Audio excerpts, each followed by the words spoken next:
would like to look for studio spaces because I think I miss speaking about work. I think that's really important to share and speak with people and for your work to progress. And I think that's something that I struggle with a bit now working on in my own house. I think it's just a bit sort of indulgent, and I think it's hard to take a step back and to think about what you're doing and have like a more critical eye on your work.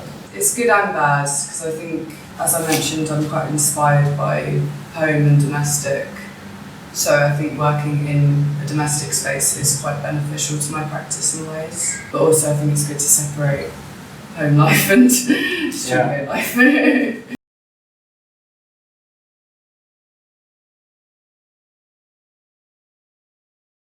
Yeah, it's something I didn't realise how much I would miss until I left.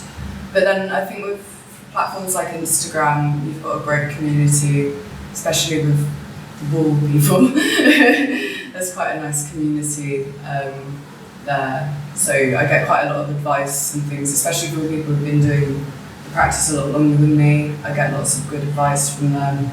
But I think getting like an outsider's perspective is great because I think with CSM, obviously it was loads of people who had different types of practices.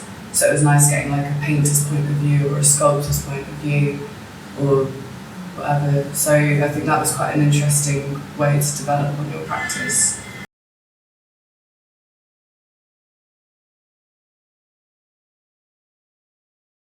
Yeah, definitely like just me. I've had a few group shows with uni friends and like from art school, but nothing on my own. So I'd say this is my first solo thing.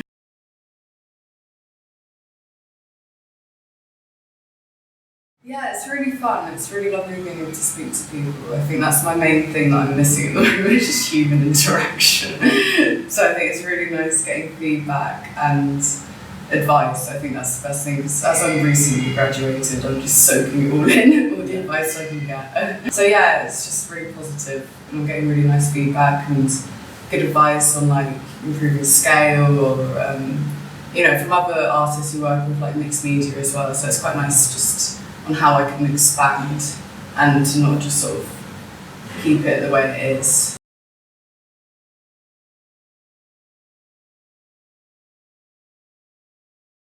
So this one's sort of based slightly off a previous piece that I did about this relationship I was in, and it was about me protecting myself.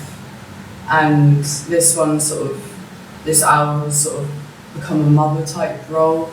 I've used a lot of like symbolism in my work, and different things relate to other parts. And it's sort of about the first one, it's sort of like a two-parter, I suppose. Like the first one was me protecting me, and then how this mother role protects me in other ways, but then it's all linked in. So it's sort of, my work's sort of based on stories that I write that start being autobiographical, and then they sort of turn into fantasy.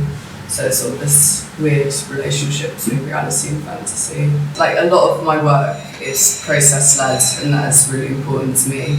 So it'll start from this story, or the idea, this story, then I'll develop it into a drawing. If it's strong enough, I'll develop it into a tapestry, but then it still continues on my mind. So like a lot of them actually just link together, and it's, I guess, storyboard-ish, but not as sort of straightforward.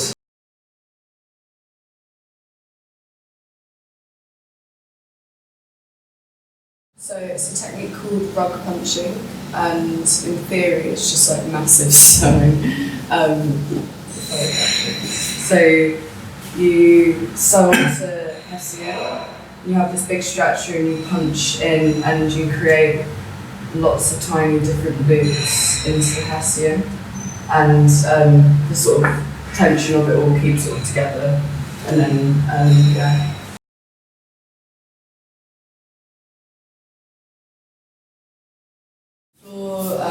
Rugs, but I feel conceptually they just didn't work when I tried them on the floor. I would like to experiment with that further, and I think something that I really want to do soon is an exhibit. So I really want to figure out installations and how my work can be installed instead of just on the wall. Because my degree show I experimented with it being hung, so it could be viewed on both sides. Because as it is sort of reversible to an extent, I think it's quite interesting to play around with that. So if I'm honest, I sort of just decide which side I prefer. But with this one, I had a more conscious effort because I was more interested in like creating the texture and then the whiskers and things. And you can sort of adjust the tool to make some loops larger than others. So these ones will stick out more, and these bits and with the nipples and things like that, you can make them larger so it creates interesting textures.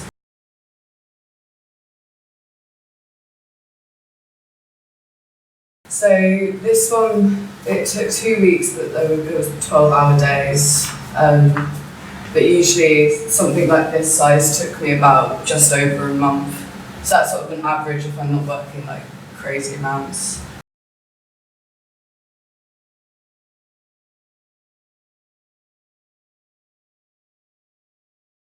Yeah, I just work on where I usually start with like the main detail, so I'll start with the face usually. But with this one I just couldn't get the face right for ages, so I just did the face last. And then I'll work on like different areas. I normally do the background last because it's my least favourite bit to do.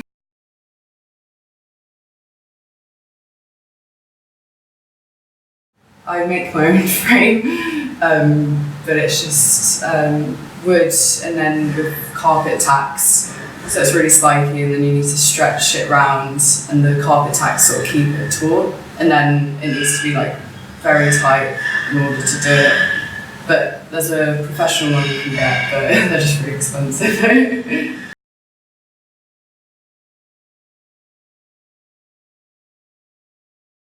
Yeah, like I reject them all the time. I'll just unravel them and then do it again a lot of the time. I think I'm quite harsh on myself, but I want them to, like, I've got a vision in my head of how I want it to be, and I won't be happy until it's there, really, with them, give or take.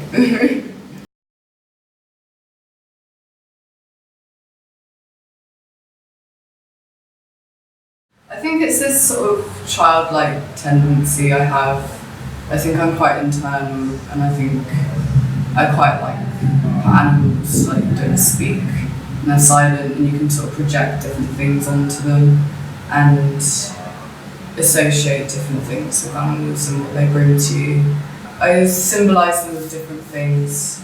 Some I would either represent me in the story, or a loved one, or a bad thing. So they're not always necessarily like represented by people. They could just be like an experience or a time.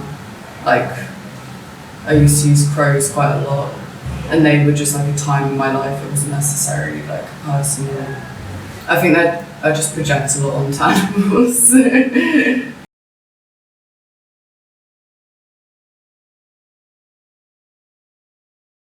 I was quite interested in experimenting with colour with this piece,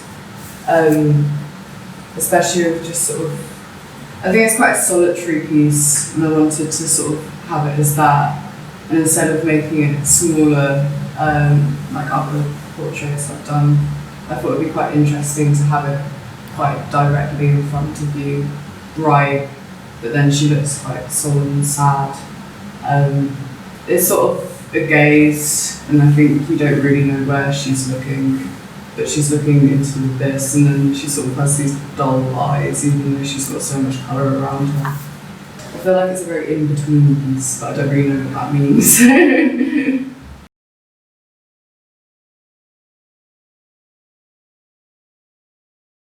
Yeah, most likely. I think I'm quite indecisive. I think it's a lot of, I lose confidence in things quite quickly, so it's something I'm trying to get better at. But at the moment this brings me confidence, so I think, not for a while, but I think experimenting into different mixed media based work I would really consider. I I really enjoyed doing wet felting as a child, and that's something I'd like to bring back into it. I used to make faces from wet felt, and I think incorporating that technique, maybe even with the rug punching, I think would create an interesting piece and experimentation.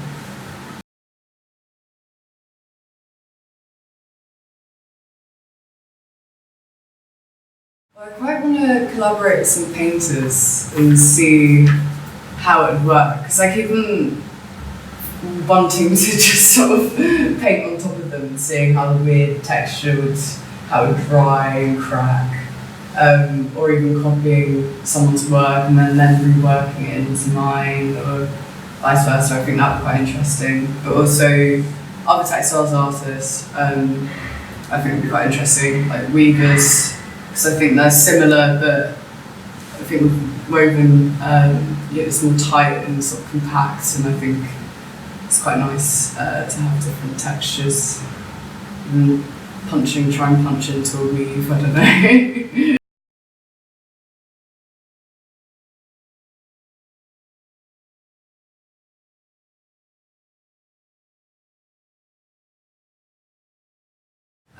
I think both. I think practically she's obviously taught me a lot. However, I taught this myself, well, from YouTube, but she taught me a lot of my other techniques, and I think that's why I've always had this strong connection with touch and textile, because it makes me really sort of feel closer to my mum, I suppose, and to sort of, I think it's a nice connection I've got in my head of texture and my mum. But I think she's influenced a lot of my work, and probably subconsciously. And I think that brings me back to the thing of craft and art. I think that's something that we speak about quite a lot, because she was a printmaker and hers was more commercial, but mine's more sort of in the art realm. And I think it's this interesting thing of when is it craft and when is it art? Because people would say this is art, but then others might say it's craft. I don't know.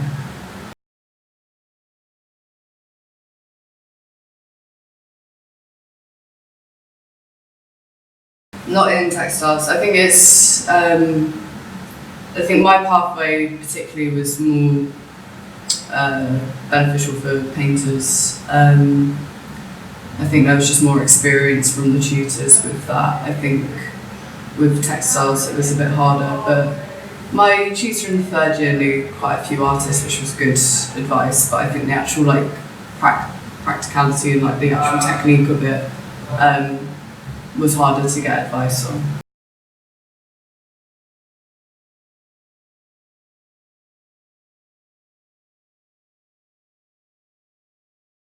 So my work's conceptual, but not. It's quite obvious what it is in ways. It's easy to read into, and I think I like the way the association with objects and things. And I think what I was mentioning about my work almost all matching together if you looked at it that way. I think I kind of like that it's obvious. Well, sort of. And I think the way that you're allowed to touch it as well, I really encourage that. Because I think when you're working with something like this, it's hard not to touch it. And I think that sort of joins this line between viewer and art, and making it seem less precious, I suppose, and more something that has been in your house for ages.